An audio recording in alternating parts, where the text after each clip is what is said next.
beta hemolítico del grupo A, ¿sí? Este es Streptococcus pyogenes. Entonces, en medicina humana, muchas veces resultados se los entregan así como estreptococo beta hemolítico o estreptococo perteneciente al grupo A, ¿sí? Es el grupo A, lo que les decía, se refiere a la clasificación de Landsfield, ¿ok? Si se fijan también, bueno, en este dibujo de la estructura del estreptococo, que en el caso es Piógenes, pues vemos también aquí la presencia de la estreptolicina, que es de lo que ahorita vamos a hablar de las enzimas que produce esta bacteria, ¿ok? Entonces, en el caso de los estreptococos, vamos a ver que sus factores de virulencia van a ser producidos principalmente por bacterias que pertenecen al grupo A, el grupo C y el grupo G. Repito, es principalmente, pero eso no quiere decir que las que pertenecen, por ejemplo, al grupo B, no las puedan producir. A lo mejor las producen, pero en una menor cantidad. Tenemos la estreptocinasa, ¿sí? Que ya habíamos mencionado, de las quinasas o cinasas. La estreptodornasa, que va a despolimerizar el DNA de la célula del hospedador, hialuronidasas, hemolicinas, que en este caso reciben el nombre de estreptolicinas y se conocen como estreptolicina O y S. ¿Sí? La función es exactamente la misma. Lipasa y estearasa. Generalmente este tipo de enzimas van a ayudar a la invasión de tejidos. Neuraminidasa y van a producir unas exotoxinas que son pirogénicas. ¿Qué quiere decir? Estos son exotoxinas que producen o inducen la fiebre. Si alguien, bueno, a lo mejor por ahí, que sea muy raro, ¿no? Que encontremos casos de fiebre escarlatina o si la padecieron, pues algo precisamente, pues se llama así la enfermedad fiebre escarlatina, algo que da es precisamente fiebre. Cuando existe una infección de garganta donde esté involucrado Streptococcus pyogenes, también se produce fiebre. Cuando existe mastitis causada principalmente por agalactia, ¿sí? No quiere decir que hay disgalactia uveris, no, pero principalmente por agalactia, la ubre incluso se siente caliente. Y esto es básicamente por la secreción de este tipo de exotoxina. Esta exotoxina, perdón, lo que va a hacer es inducir a que se presente fiebre. En el caso de los estreptococos, algo que les comentaba en un inicio, son bacterias muy exigentes en cuanto a nutrientes. Entonces, en el momento de tomar la muestra, si va a ser tomada con un hisopo, el medio de transporte tiene que estar adicionado forzosamente con suero. Si utilizamos el medio de transporte de Stuart, tal cual viene en el tubito o lo preparamos, la bacteria no va a sobrevivir. Les decía, estas bacterias son muy exigentes en cuanto a nutrientes, entonces requerimos que ese medio de transporte tenga suero. En el caso de las demás muestras, que pueden ser el mismo tejido, la muestra de pus, muestra de leche, exudados, aquí lo importante es que lleguen lo más rápido posible al laboratorio, en menos de 24 horas o máximo 24 horas, para asegurar que se tenga éxito en su aislamiento. Las bacterias que son exigentes en cuanto a nutrientes, si nosotros les dejamos mucho tiempo la muestra en refrigeración, rápidamente se va a morir. Requerimos que se pase de forma casi inmediata a un medio enriquecido para que la bacteria se mantenga viva y la podamos identificar. Ya en laboratorio, aquí sí es obligado utilizar agar-sangre, ¿sí? ¿Por qué? Bueno, ya les había dicho, en agar-sangre vamos a ver lo que es la reacción hemolítica, que es parte de la clasificación de los estreptococos, pero aparte, en el caso de que nosotros sospechemos de enterococos, vamos a requerir medio de McConkey. ¿Sí? McConkey que les comentaron, ¿no? Que es para enterobacterias, bueno, me sirve también para aislar enterococos. En el caso de los estreptococos, principalmente los que están causando mastitis, se recomienda el medio de Edwards, ¿sí? Este medio de Edwards, vamos a ver que su base es agar sangre, es un agar sangre, pero se le adicionan una serie de sustancias con la finalidad de identificar especie de estreptococo desde lo que es el medio de cultivo. Ahora, si nosotros estamos tratando de aislar un estreptococo, vamos a incubar a la misma temperatura, 37 grados, 24, 48 horas. Si sospechamos de un enterococo, aquí va a variar la temperatura de incubación. Generalmente se recomienda incubar a 45 grados centígrados. ¿Sí? Medios adicionados con bilis o con sales biliares también pueden servir para su aislamiento. Les decía, de los que ya están preparados con esto, pues está el agar McConkey. Entonces, McConkey, a pesar de tener un colorante que inhibe a bacterias gram positivas, normalmente los enterococos crecen de forma abundante en él. ¿Sí? Son las únicas gram positivas que podemos llegar a aislar en este medio de cultivo. ¿Okay? Ahora, una vez que crecen los estreptococos, vamos a ver que pueden ser alfa hemolíticos, pueden ser gamma hemolíticos, pero una característica que tienen los estreptococos es que habitualmente son colonias muy pequeñas.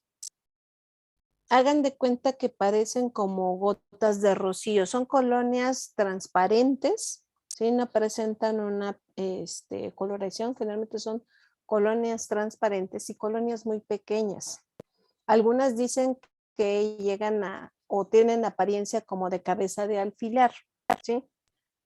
Son colonias muy pequeñas que pueden ser alfa hemolíticas o beta hemolíticas, ya vimos dependiendo de la especie de estreptococos, puede haber una u otra reacción, pero lo característico es que son colonias extremadamente pequeñas. De la única excepción que podemos hablar en cuanto a morfología colonial puede ser con Streptococcus equi. Independientemente de que sea Zoepidermicus o equi, vamos a ver que las colonias aquí sí no son transparentes. Si se fijan aquí, pues vemos más evidente la reacción entre beta hemólisis y alfa hemólisis, pero estas colonias tienden a ser mucho más grandes. Ya con esto, bueno, pues ya podemos ir más o menos sospechando del microorganismo, pero solamente hasta que hagamos pruebas de identificación sabremos cuáles. Me voy acá y ahorita me regreso a la prueba anterior.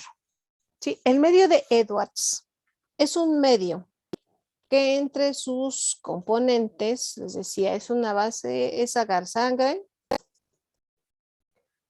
al cual se le adiciona esculina y citrato férrico. ¿Sí? Generalmente a este medio se le conoce como el medio de TKT. Es un medio de Edwards que está modificado. ¿Modificado porque normalmente el medio de Edwards solamente contiene agar sangre y esculina. ¿Ok? Cuando se modifica, pues es cuando se llega a adicionar férrico. Bueno, ¿por qué se prefiere utilizar este medio de cultivo?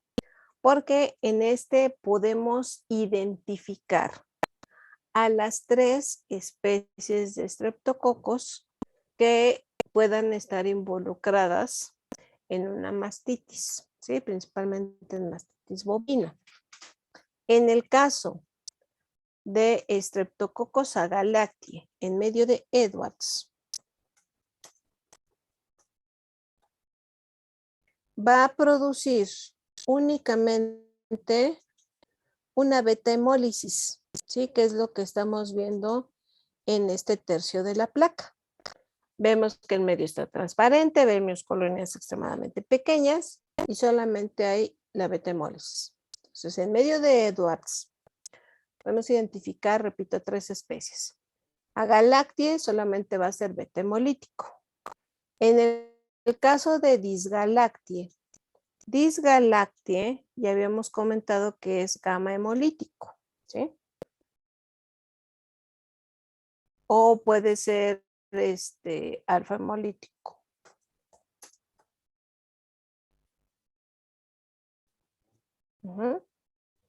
Si nosotros vemos, pues no hay más que el crecimiento de la bacteria en el medio de cultivo, ¿ok? Pero en el caso de Streptococcus suberis, en el caso de uberis degrada a esa esculina, ¿sí? Y lo que va a hacer es producir un pigmento café, que es este que vemos aquí. Entonces, en lo que es el medio de Edwards modificado, también se le conoce como TKT, yo puedo identificar a Streptococcus agalactiae, uberis y disgalactiae por la reacción que me dan en el medio. Agalactiae únicamente va a dar una beta hemólisis. Disgalactiae puede no tener hemólisis o tener una hemólisis alfa. Y en el caso de uberis, uberis utiliza a la esculina que tiene en medio de cultivo. Entonces vamos a ver que sus colonias toman una pigmentación negra, una pigmentación oscura. Entonces, una de las pruebas que nos sirve precisamente para identificar cuál especie de estreptococo es la que viene en esa muestra de leche para mastitis, puede ser inocular en medio de Edwards, ¿sí? Y vemos las reacciones. Recuerden que cuando estamos haciendo ya pruebas de identificación, ya estamos trabajando con un cultivo puro, ¿sí? Yo ya identifiqué que es un estreptococo, o a lo mejor yo nada más ya identifiqué en tinción de Gram que tenía bacterias en forma de coco agrupadas en cadenas, ¿ok? Ya inocular en este medio de cultivo me puede ir guiando hacia lo que es la identificación de la especie, principalmente estas tres que producen mastitis en los bovinos, ¿ok? Bueno, si me regreso a la anterior. En el caso de lo que es las pruebas de laboratorio, pues ya les había comentado. Se hace la prueba de catalasa para hacer diferenciación con estafilococos, porque estafilococos también es beta hemolítico, ¿sí?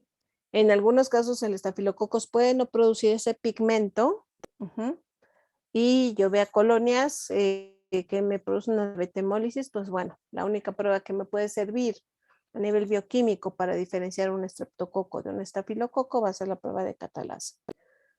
Vamos a ver que en el caso de los estreptococos, si yo quiero hacer pruebas de fermentación de carbohidratos, al medio le tengo que adicionar suero, ¿sí?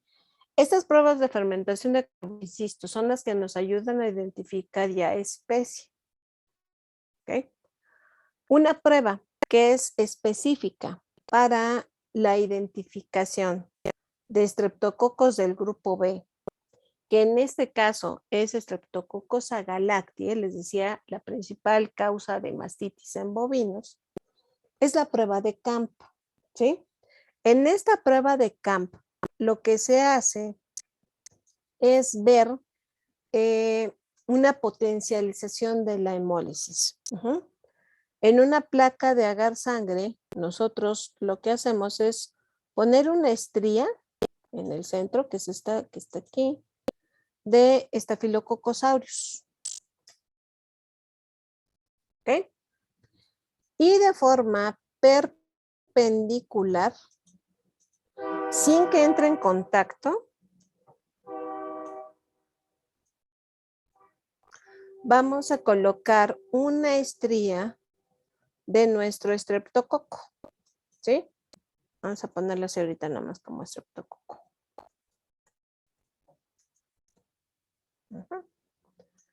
Esto lo vamos a meter a incubar. Ambos microorganismos son beta hemolíticos.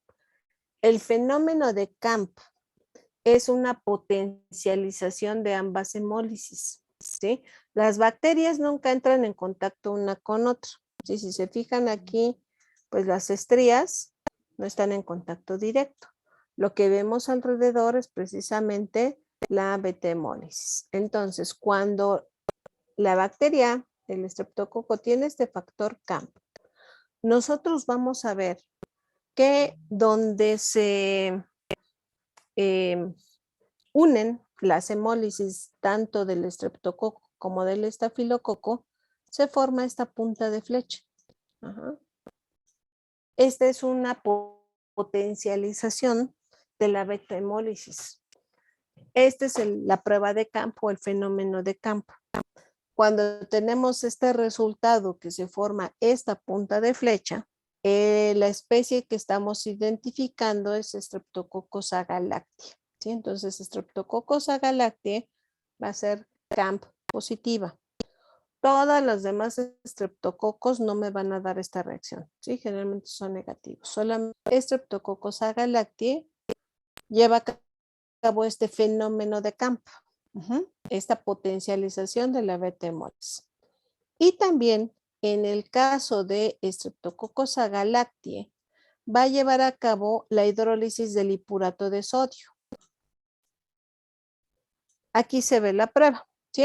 En el caso de esta prueba, pues el medio es incoloro. Tiene el hipurato de sodio. Streptococcus agalactiae es la única capaz de degradar este hipurato de sodio y producir esta pigmentación como morada. Entonces, la prueba de hipurato de sodio también es una prueba que nos ayuda a identificar Streptococcus agalactiae. Y en el caso de lo que es Streptococcus suis se hace la prueba de degradación de la amilasa, pero también la prueba de BP, ¿sí?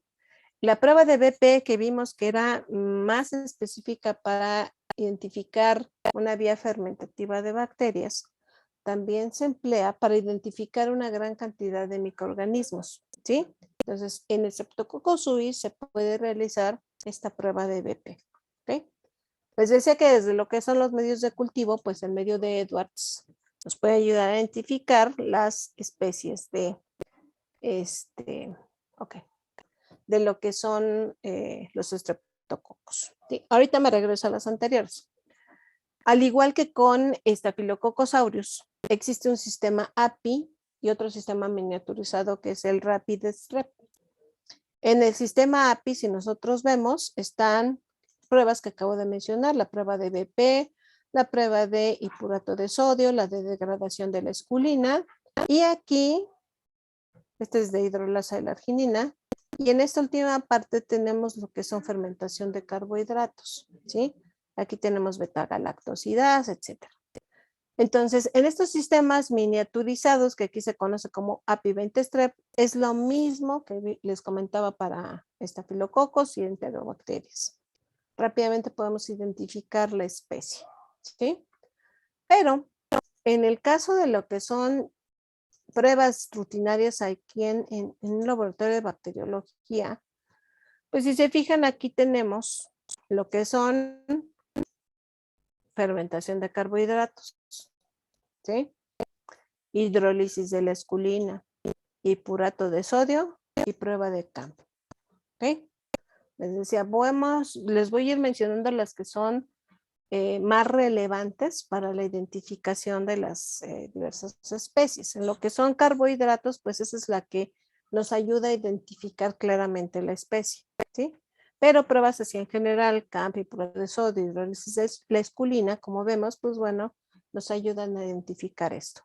En el caso de los enterococos, aparte de su crecimiento en McConkey, podemos hacer su crecimiento en el medio de Edwards, el modificado, y vamos a ver que hidrolizan la esculina. Va a cambiar de color la colonia, al igual que en el caso de Uveris.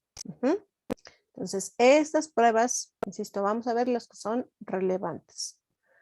En lo que es medicina humana o diagnóstico de estreptococos en humanos, se utiliza mucho esta técnica de aglutinación en látex, que es para detectar esa sustancia C, ¿sí?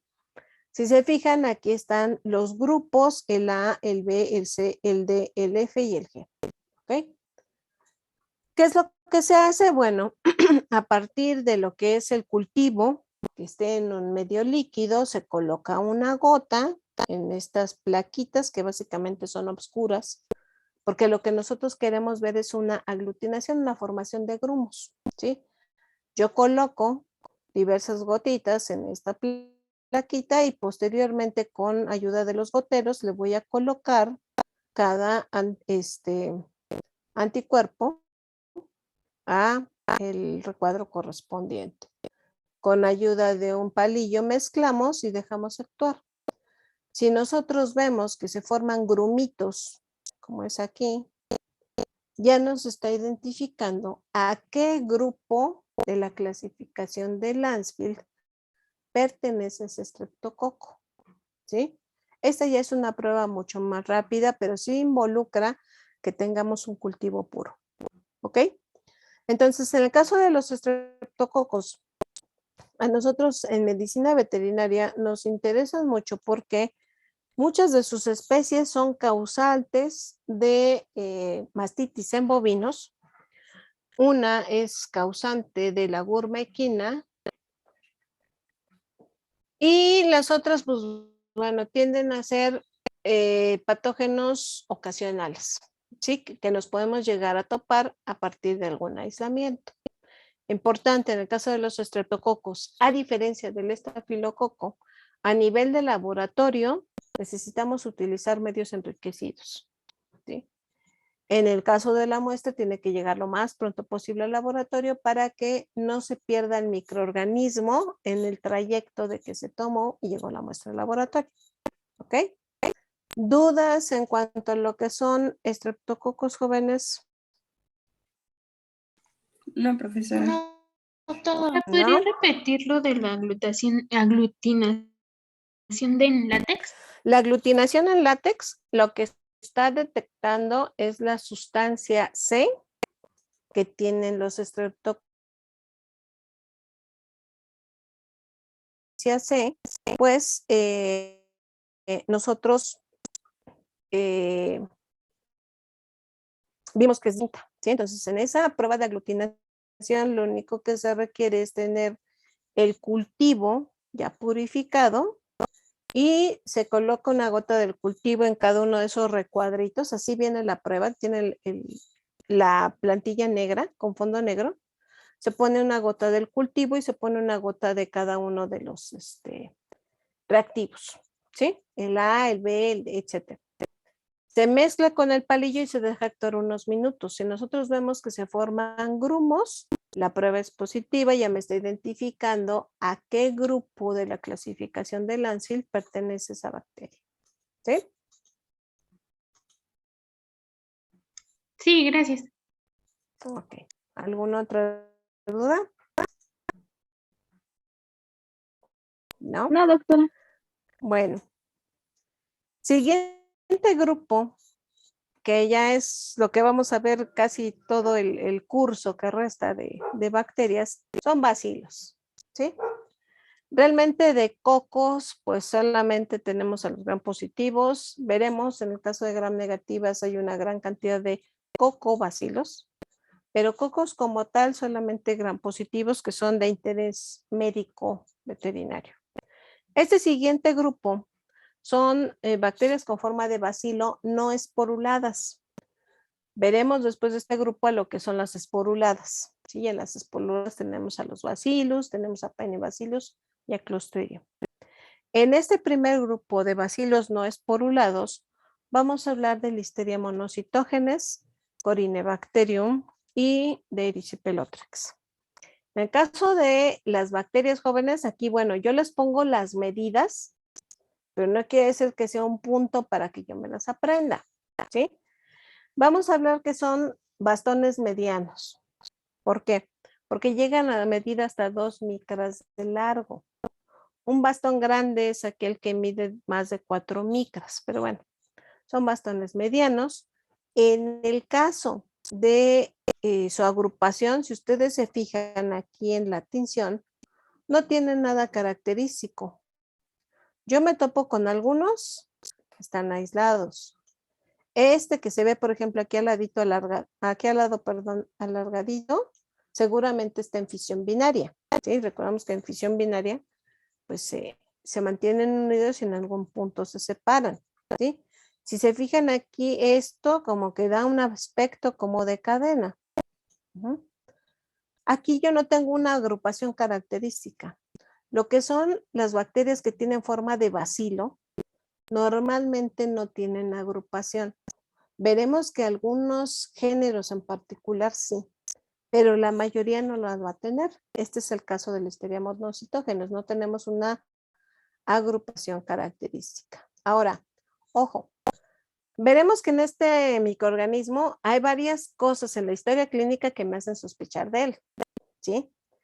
Cosas que necesito saber porque cuando yo inoculo a nivel de laboratorio esta muestra, si estoy utilizando un medio enriquecido, que son de los que se consideran de rápido crecimiento, básicamente porque tienen mayor cantidad de nutrientes, estas bacterias pueden tener forma de coco.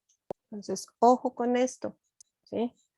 Siempre que se hacen los aislamientos, nos debemos de apoyar mucho en la historia clínica, ¿sí? Para más o menos sospechar y ver si lo que estoy viendo corresponde o no a lo que estoy sospechando, ¿sí? Entonces, en este caso, si nosotros estamos utilizando un medio enriquecido, probablemente en ese primer aislamiento yo obtenga cocos, ¿sí? O tenga una apariencia como de coco, que ya en resiembras posteriores ya adopte su forma de bacilo.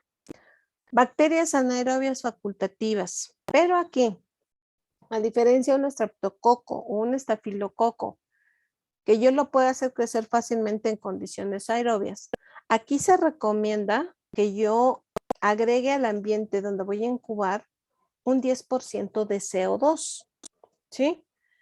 Esto se puede hacer con algo tan sencillo como un sistema de velobiosis. ¿Qué es esto de un sistema de velobiosis? Bueno, no les puse aquí la imagen, se me pasó. Pero bueno, en el caso de la velobiosis, hagan de cuenta que agarran un frasco grande, de boca ancha, de preferencia de cristal, colocan una vela, la encienden, meten sus medios y cierran. ¿Qué va a suceder? Que esa vela va a consumir todo el oxígeno o la mayor parte del oxígeno que se encuentre ahí y va a liberar CO2. ¿Sí? Cuando se apaga, libera CO2. Bueno, esa cantidad de CO2 favorece el crecimiento, por ejemplo, de este tipo de bacterias. Entonces, muchas veces en el laboratorio para este tipo de bacterias se puede utilizar un sistema como velobiosis para aislar al microorganismo. Como anaerobio facultativo, les decía, van a tener esta reacción de catalasa y oxidasa, positiva y negativa. Y esas bacterias van a hidrolizar la esculina, como vimos ahorita con algunos estreptococos, pero aparte toleran el cloruro de sodio, hasta un 10%, ¿sí? Esto es importante, les decía, porque en los medios de cultivo yo lo puedo hacer selectivo para esta bacteria, adicionando este cloruro de sodio. Yo sé que cualquier otra bacteria contaminante no va a poder crecer ahí. En el caso de Listeria monocytogenes,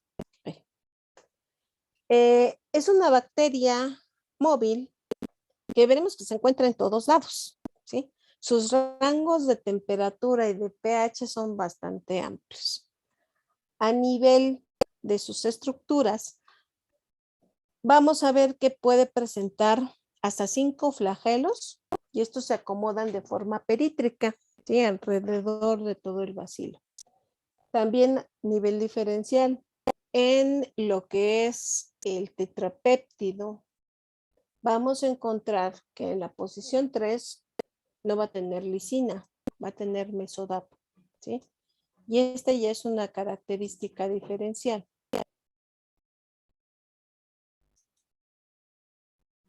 Entonces, a nivel morfología, vamos a ver que es móvil, tiene flagelos, puede ser 1 o puede ser 5.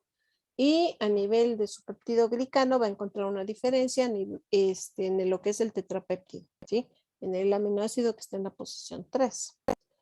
Ahora, esta bacteria tiene la habilidad de sobrevivir rangos muy amplios de temperatura y de pH, de temperaturas de refrigeración hasta 45 grados y pHs que van desde ácido hasta alcalino. Es una de las bacterias que nos va a ocasionar muchos problemas porque se mantiene en los alimentos. Esta bacteria la encontramos en el suelo, La encontramos en una gran variedad de plantas, algunos de ellos vegetales que son destinados para consumo humano, perdón. Y para nosotros la importancia a nivel veterinaria es que esta bacteria puede sobrevivir en el ensilado. ¿Alguien sabe qué es el ensilado o cómo se prepara el ensilado?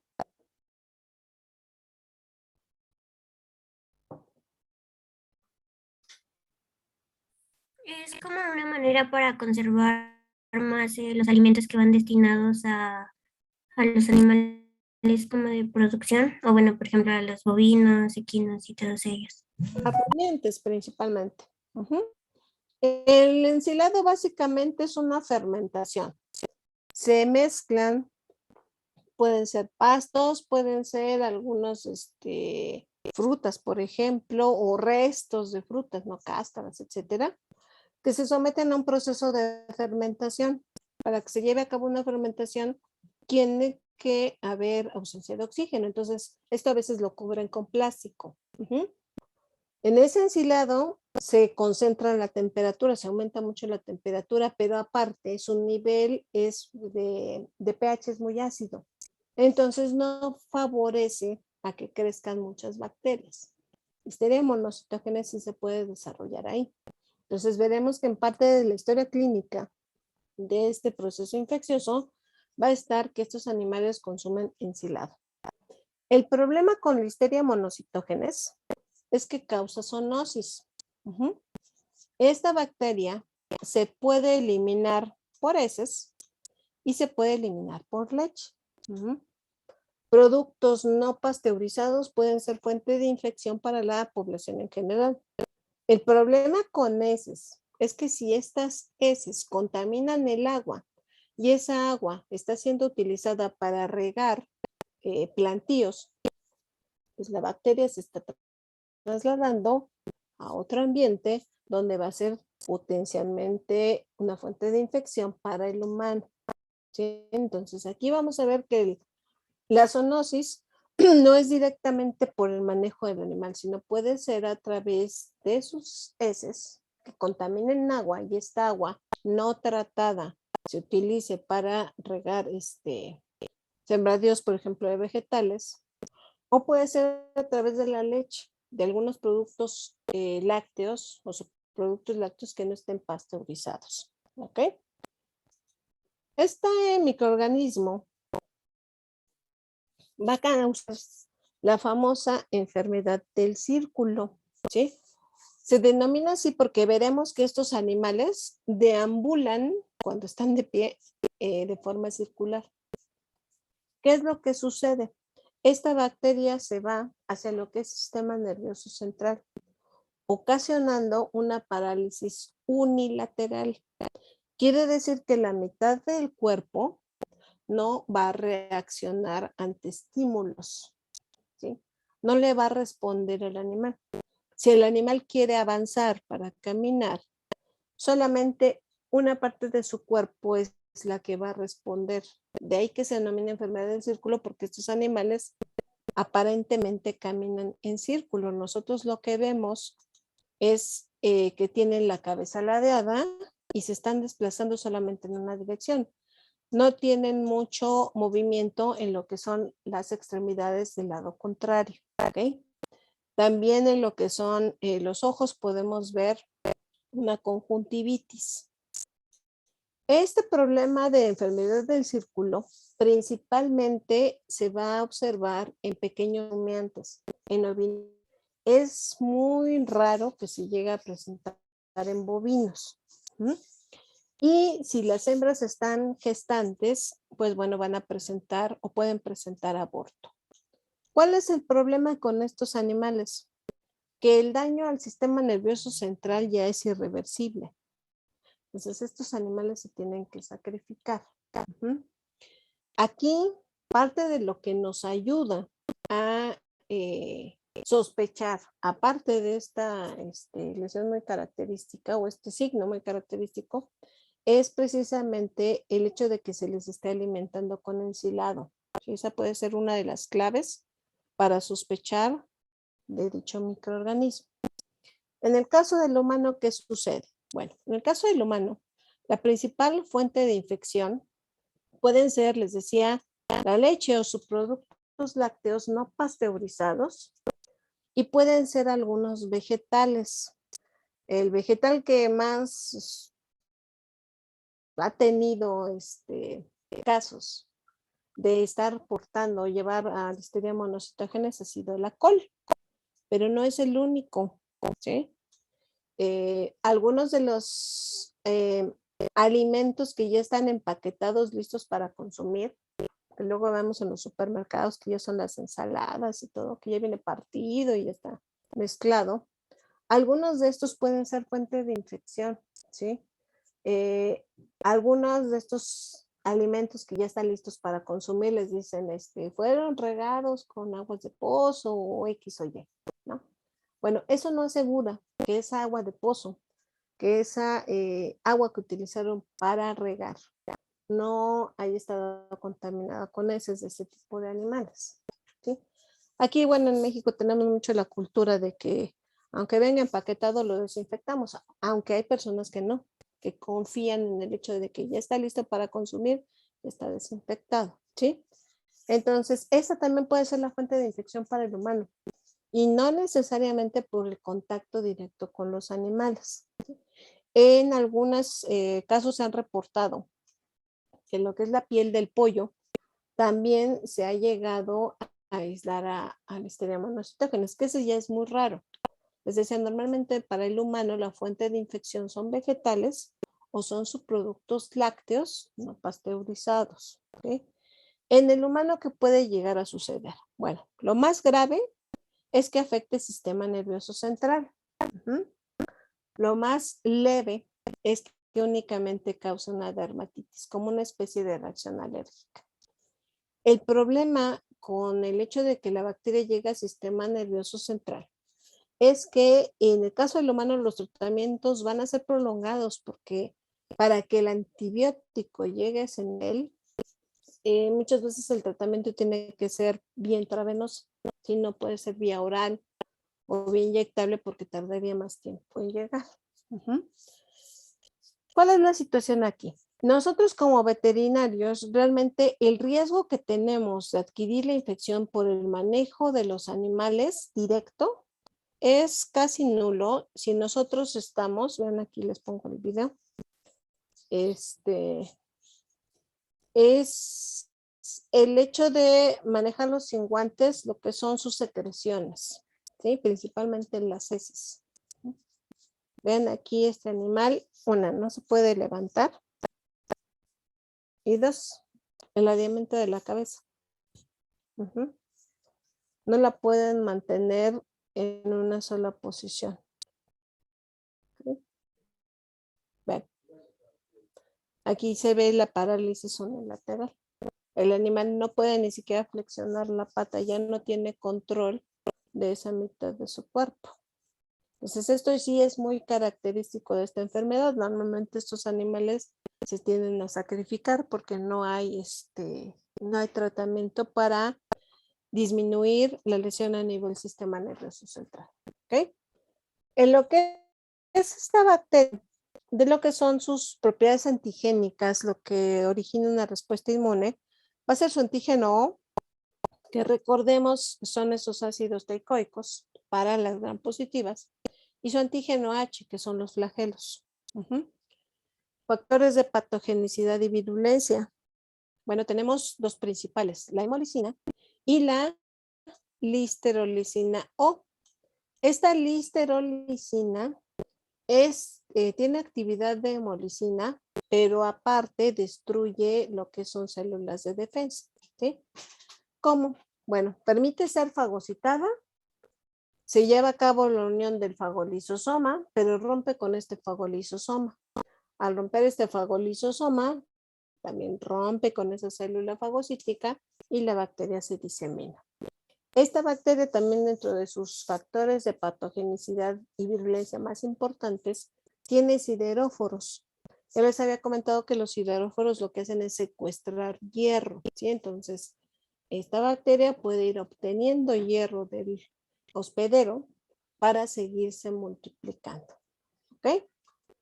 Sí, vamos bien hasta aquí. Sí, doctora. Les decía que aquí lo que nos ayuda muchísimo es ver al animal y saber qué está consumiendo. ¿Sí? Ya vemos que la fuente potencial es el alimento para el caso de este proceso infeccioso. Ahora, normalmente donde están estos animales, ese suelo ya está contaminado. Se tiene que llevar a cabo un proceso de desinfección para evitar que esta enfermedad se siga contagiando. ¿Sí? Porque se puede contagiar a través de esas heces que contaminen el alimento, no necesariamente ensilado, y que este sea ingerido por los animales. ¿Ok? Ahora, la muestra va a depender mucho de lo que yo estoy viendo. Si hablo de la forma neural, es el rumiante que acabamos de ver, ¿sí? El que ya no se puede levantar, el que ya está caminando en círculo. De ahí la muestra la voy a tomar directamente del sistema nervioso central. Voy a tomar el líquido cefalorraquídeo, voy a tomar el tallo cerebral o tejido de la médula oblongada. Estoy utilizando cerebro. Los animales se sacrifican. La forma visceral, esta se obtiene de lo que son, estas dos últimas se obtienen del aborto. En las hembras que abortan no vemos tanto la signología nerviosa. Entonces, en ellas, aplicando el tratamiento, se podrían llegar a recuperar en las hembras. Normalmente el producto muere. De lo que es el feto, vamos a tomar hígado, riñones, contenido basal o el vaso. ¿Sí? Esto es directamente del feto. Del feto se toman las muestras de la forma visceral, ¿sí? Porque Listeria monocytogenes en estos animales va a alojarse en estos tejidos. Y en el caso de la hembra, lo que nos interesa obtener son los cotiledones de la placenta y los fluidos que se obtengan del útero. Cualquier fluido que nosotros veamos que se produjo a raíz del aborto es lo que vamos a enviar al laboratorio. Vamos a ver que dependiendo la muestra va a ser el procesamiento que se va a llevar a cabo dentro del laboratorio. ¿Okay? Una vez que llega esta muestra al laboratorio, yo puedo utilizar medios de cultivo selectivos. ¿Sí? ¿Cómo lo puedo volver selectivo? Pues al agar sangre se le adiciona antibiótico o se puede adicionar telurito de potasio. Al igual que vimos en Bear Parker, cuando el medio tiene telurito de potasio, vamos a ver que las colonias toman una coloración negra. Medios selectivos. Ya para Listeria existe el medio McBride para Listeria o el medio de Oxford con moxalactamo. ¿Sí? Son medios ya que voy a utilizar para aislar a Listeria monocytogenes. En el caso de las muestras que se obtienen de la forma visceral o del aborto, se van a incubar a los rangos de temperatura y tiempo habituales. De preferencia, les decía, en un ambiente con CO2. Y en el caso de la forma neural, vamos a ver que el procesamiento es distinto de la muestra, ¿sí? Por eso les comentaba, aquí la muestra va a depender de lo que yo estoy viendo. Si fue un aborto, el procesamiento es distinto a que si fue la enfermedad del círculo como tal, ¿ok? En el caso de la forma neural, se hace una técnica que se conoce como enriquecimiento en frío. Y es una técnica específica para Listeria monocytogenes, ¿sí? De esa muestra de médula oblongada, de esa muestra de tallo cerebral, se hace una homogeneización, con ayuda de un mortero se hace una como especie de molienda y se agrega caldo nutritivo. De ese caldo nutritivo y de esa molienda nosotros vamos a mantenerla en un tubo de ensayo y se va a meter al refrigerador. Esta bacteria, les decía, va a sobrevivir en rangos de temperatura muy amplios, desde los 3 grados centígrados hasta los 45. La forma neural normalmente se mantiene o se identifica con esta técnica. Entonces, ¿qué es lo que se hace? Se hace esta molienda, se mete a refrigeración. A la semana se inocula en un agar sangre y se regresa ese tubo a refrigeración. Ya les había comentado que en el caso de las bacterias, dentro de lo que es su curva de crecimiento, nosotros para mantenerlas vivas debemos de tenerlas siempre en la fase logarítmica, ¿sí? Esto implica que las tengo que estar cambiando de medio de cultivo. Bueno, ese tubito que yo inicialmente obtuve de la muestra se va a mantener viable hasta 12 semanas después de que hice la molienda. Ajá. Entonces, esta técnica de enriquecimiento en frío es una técnica que se hace para identificar a Listeria monocytogenes que ocasiona la forma neural de la enfermedad. En el caso de este medio de cultivo, el agar sangre no es un agar sangre, a lo mejor lo puedo utilizar sin antibióticos. Ajá. Y es muy difícil que se me llegue a contaminar. Repito, el tiempo que se mantiene en refrigeración es un tiempo en el cual esa bacteria se mantiene viable. Normalmente cualquier bacteria que yo tengo en refrigeración, a la semana o máximo a los 15 días yo la tengo que resembrar para que se mantenga viva. Esta no, esta sí puede llegar a sobrevivir ahí durante 12 semanas. Ajá. Entonces, les decía, aquí dependiendo de la muestra va a ser la técnica que se emplee. ¿Qué pruebas de identificación puedo hacer? Ya les dije, hidrólisis de la esculina. Listeria monocytogenes hidroliza la esculina. Entonces yo puedo utilizar ese mismo medio de Edwards que les comenté para estreptococos e inocular a Listeria monocytogenes. Voy a ver que las colonias van a tomar esa pigmentación café. Esa prueba que les comentaron de gota suspendida para identificación de bacterias, que es motilidad, en el caso de Listeria monocytogenes, se tiene que hacer cuando la bacteria se incuba a 25 grados centígrados. Si nosotros tenemos a la bacteria a 37 grados centígrados,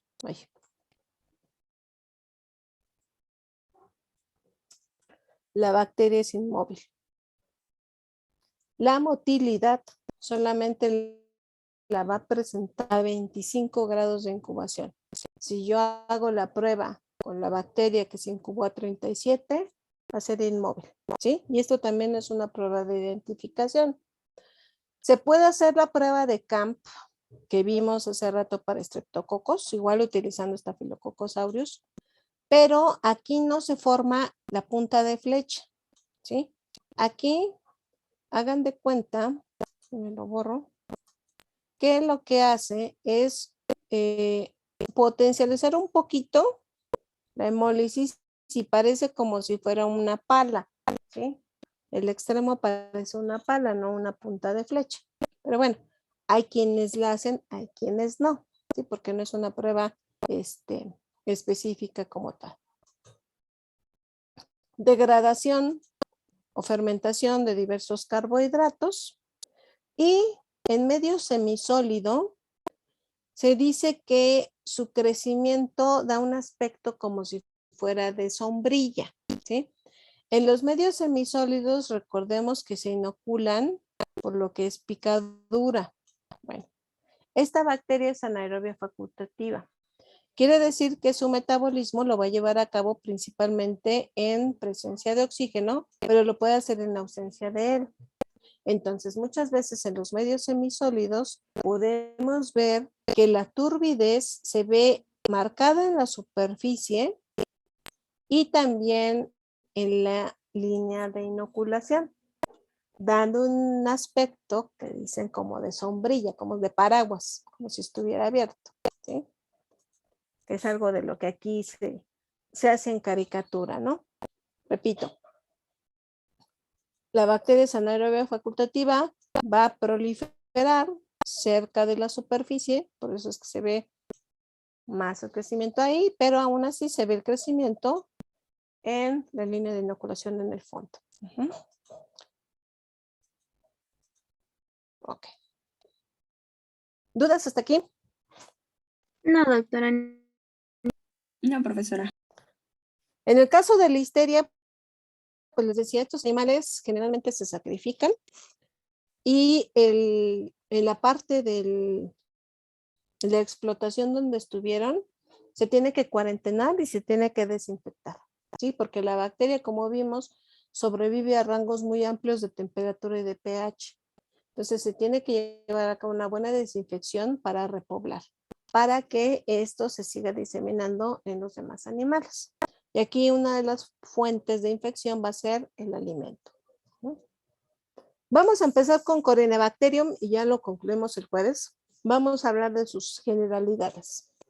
En el caso de Corynebacterium, van a ser bacterias con forma de bacilo o de bastón que llegan a medir hasta una micra de largo. Se pueden llegar a confundir con cocos cuando no se tiene mucha experiencia.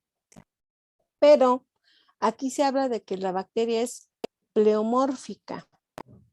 Quiere decir que puede tener tanto la forma de bacilo o de bastón, una forma de raqueta, ¿sí? Que hagan de cuenta que uno de los extremos se ve así como ensanchado, como si fuera una raqueta de tenis, o forma filamentosa, que son muy alargados. ¿De qué depende una u otra forma? Puede ser del tiempo que lleven en medio de cultivo. Junto con esto, también la agrupación tiende a ser variada. Si nosotros hablamos de las corynebacterias, estas se pueden agrupar en empalizadas. A ver si lo alcanzan a ver. ¿Qué es esto que está aquí? Empalizadas quiere decir que, hagan de cuenta que los bacilos parecen como un paquete de salchichas. Están muy pegaditos unos con otros. Estas son las empalizadas. Las podemos encontrar formando las llamadas letras chinas. ¿Sí? Las letras chinas, pues ustedes ven un poquito. Pueden estar así, pueden estar así, etcétera. ¿Sí? O las llamadas formas B, en que los bacilos se ven así. En esta imagen, por ejemplo, tenemos empalizadas y aquí hay una forma B. ¿Okay? Entonces, con las corynebacterias yo me puedo encontrar una, que el bacilo puede tener diferente forma, pero aparte su agrupación puede ser distinta, en empalizada, en letras chinas o en formas B. Como es una bacteria anaerobia facultativa, se había dicho, es catalasa positiva, oxidasa negativa. ¿Qué diferencias hay a nivel de su estructura celular? Bueno, va a tener mesodap, en lo que es el tetrapéptido, que forma parte del péptido glicano, va a tener arabinogalactán, ácido corinemicólico, ácidos grasos saturados y no saturados. ¿A qué estructura me recuerdan estos componentes? ¿O les recuerdan estos componentes?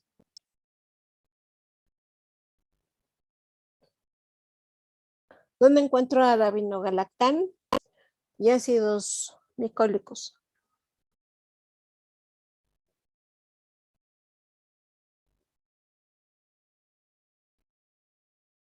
¿En qué estructura, jóvenes? En la pared celular de ácido alcohol resistentes. Exactamente, gracias. En la pared celular de ácido alcohol resistentes. Las corynebacterias tienen ácidos micólicos, pero la diferencia es que estos ácidos micólicos no son de cadena tan larga, son mucho más cortas. Estas corynebacterias no se tiñen con Ziehl-Neelsen. Veremos que por esta estructura Estas bacterias forman parte de un grupo muy particular. Este grupo es el grupo CNMR, que implica 4 géneros bacterianos que en su estructura de pared celular tienen ácidos micólicos: Corynebacterium, Nocardia, Mycobacterium y Rhodococcus. ¿Sí? Esta bacteria, repito, en su estructura de pared tiene ácidos micólicos. Esta bacteria, este género en particular, va a poseer gránulos metacromáticos. ¿Sí? Si recuerdan lo que son los gránulos, van a ser reserva de nutrientes. Bueno, para lo que son las corinebacterias, nosotros podíamos hacer esa tinción con azul envejecido y o azul de toluidina, y podemos ver la producción de estos gránulos metacromáticos, ¿sí? Bajo ciertas condiciones en medios de cultivo que veremos posteriormente. Ahora, de las corinebacterias, las que nos interesan por ocasionar problemas en los animales son pseudotuberculosis y renal. En el caso de pseudotuberculosis, vamos a ver que esta bacteria es la que causa la linfadenitis gaseosa en ovinos. Hace rato les comentaba cuando hablaba de Staphylococcus aureus que hay una subespecie Anaerobius. Subespecie Anaerobius que también ocasiona este problema en ovinos y origina la misma lesión, ¿sí? Un aumento de tamaño de los nódulos linfáticos. Los más evidentes, pues bueno, son los que vemos a nivel retromandibular, pero no quiere decir que sean los únicos. Esta bacteria a través de la linfa puede llegar a una gran cantidad de nódulos linfáticos y diseminar el organismo. En el caso de esta linfoadenitis gaseosa, su vía de entrada puede ser a través de una herida o por picadura de algún artrópodo. La más común es por heridas. Si estoy hablando de ovinos, pues hay un factor de riesgo, es precisamente la esquila, ¿sí? Cuando se les quita la lana a los borregos. De la importancia que quien lo realice tenga la experiencia para evitar que llegue a ocasionar lesiones en piel, porque esas pequeñas lesiones son suficientes para permitir la entrada de este microorganismo. El problema con Corynebacterium pseudotuberculosis es que esta bacteria ingresa por esta herida y permite ser fagocitada. Al igual que las micobacterias, va a sobrevivir como un parásito intracelular facultativo. Ahora, esta bacteria, les decía, la vamos a encontrar que tiene una afinidad por el tejido linfático. Entonces se va a alojar en estos sitios, ¿sí? Se ayuda de esa célula de defensa que ya la fagocitó para llegar ahí. Y una vez que llega a este tejido linfático, comienza a proliferar. De forma normal, esta bacteria la encontramos en piel, en mucosas y tracto gastrointestinal. El piso puede ser una fuente de infección. Entonces, al igual que vimos ahorita con enfermedad del círculo, un proceso importante es llevar a cabo una cuarentena de esa zona de la explotación y una desinfección, ¿sí? Les decía que esta bacteria lo que hace es alojarse en estos nódulos linfáticos. Entonces llega con la célula de defensa que ahí va adentro, ya en el tejido linfático comienza a proliferar, destruye esta célula de defensa. Entonces, ¿qué origina? Que se dé una inflamación y que reaccione el sistema inmune. Entonces llegan más células de defensa, ¿sí? Corynebacterium pseudotuberculosis es una bacteria piógena. Entonces, en lo que es el nódulo linfático, vamos a ver que existe producción de pus. Aquí se menciona que la pus que se produce en esta linfadenitis gaseosa es de un color verde pistache, ¿ok? Y se denomina linfoadenitis gaseosa.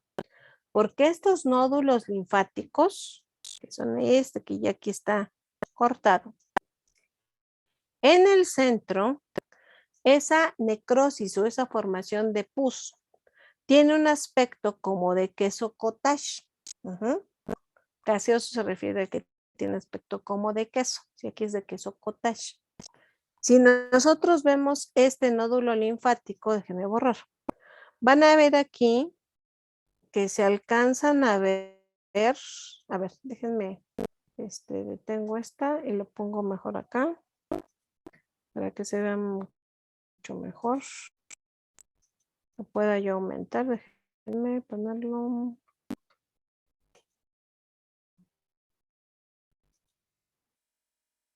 Ok.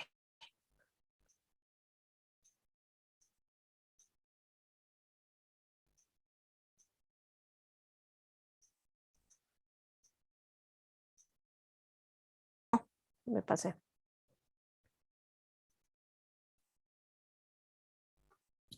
Ok. Si se fijan aquí en el nódulo linfático, les decía, en el centro se ve estas como grumitos, que es la necrosis gaseosa, pero aquí se ven como anillos, como círculos concéntricos. Esta es respuesta por parte del organismo. Al ver que el sistema inmune no puede destruir a la bacteria aquí, lo que hace es tratar de encapsularla, ¿sí? Dándole un aspecto, como si vemos aquí, como si partieran una cebolla a la mitad. Se ven así aros, ¿sí? Que básicamente es tejido fibroso, que la finalidad que tiene es impedir que la bacteria pueda salir de ahí. El problema es que la bacteria si sale, llega a linfa e infecta a otros nódulos linfáticos. A lo mejor el problema inició en una de las patas, ¿sí? En una de las patas, y los nódulos linfáticos regionales son los primeros que aumentan de tamaño.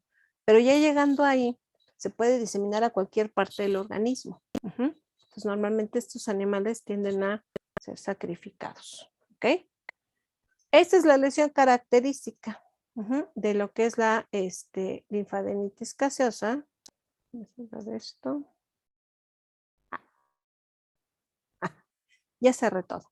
Bueno, entonces, en el caso de linfadenitis gaseosa, nosotros lo que vamos a ver es lo que veíamos ahí en la imagen, ¿no? Que los nódulos linfáticos en diferentes partes del organismo del ovino están aumentados de tamaño. Si nosotros hacemos la incisión, nosotros ya también estamos contaminando el piso de esa explotación. Entonces, normalmente si vamos a tomar la muestra, pues se sacrifica el animal y se toman los nódulos linfáticos y eso es lo que se envía al laboratorio. Si se hace una punción con jeringa, pues también debemos de tener la precaución de que esa punción, ese sitio de punción no esté drenando, para evitar también la contaminación. Nosotros también podemos estar contaminando el mismo sitio donde están los animales. Entonces, el próximo jueves concluimos con Corynebacterium, terminamos con bacilos esporulados e iniciamos con lo que son, con bacilos no esporulados, perdón, e iniciamos con bacilos esporulados. Sí, vamos a empezar con bacilos y painibacilos. Si no tienen dudas, jóvenes, pues anoten su presente en el